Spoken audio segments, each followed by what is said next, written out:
in the history of Nigeria. It was the year that Nigeria witnessed two bloody coups in quick successions. While the first coup was executed in January 1966, the second coup was executed in July of the same year. These events will shape and change the course of Nigeria's military, economic, and political history forever. Welcome to this edition of Back in History. The first military coup in Nigeria was carried out by a group of majors in the Nigerian army led by Major Chukwuma Kaduna Nzeogu. At the end of the exercise, not less than 22 persons were killed in the coup. But the coup plotters were unable to take over the reins of power, as their efforts were frustrated by other army officers who were not happy with the development. Following the failure of Nzeogu's coup, General Laguyi Ironsi, who was the most senior military officer at the time and who was the general officer commanding the Nigerian army, became the military head of state.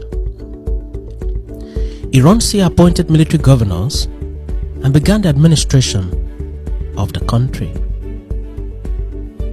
But there was tension, disquiet, and civil disturbances in many parts of the country as a direct fallout of the gruesome massacre of several persons in the course of Nzeogu's coup.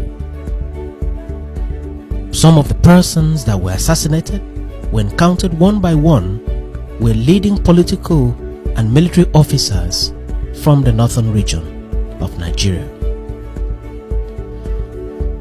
In his efforts to restore peace to the country, Ironsi took a decision to make a tour of the country and have discussions with traditional rulers and leaders of thought on the need to maintain peace.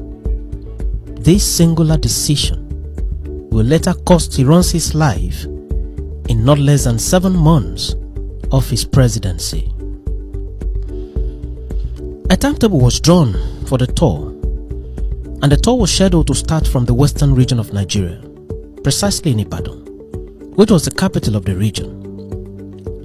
Ironsi left his residence in Lagos in the company of some staff of the army headquarters and his personal security aides. The date of the departure from Lagos to Ibadan was July 28, 1966. They arrived safely in Ibadan and were received by the military governor of the western region, Colonel Adekunle Fajuyi. The meeting with the royal fathers and leaders of thought held successfully as was scheduled. After the meeting, Ironsi had an option to return to Lagos, but he decided to spend the night at the government house in Ibadan with Adekunle Fajuyi as his host. When night came, Ironsi went to bed. Unknown to Ironsi, he was not going to wake up to continue in office as military head of state of Nigeria. His tenure was ending in no time. His life was also going to end in a matter of hours.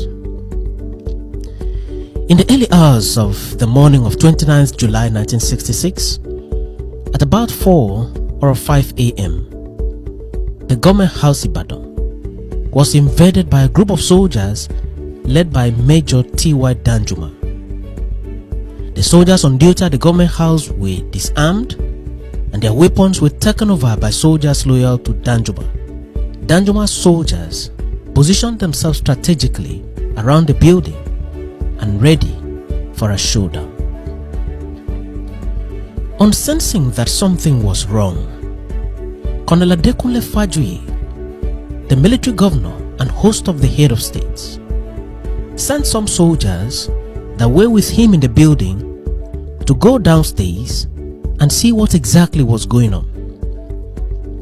One of the soldiers that was sent out by Colonel Adekunle Fajuyi was Air Force Captain Andrew Nwankwo, who was the ADC to Ironsi at the time.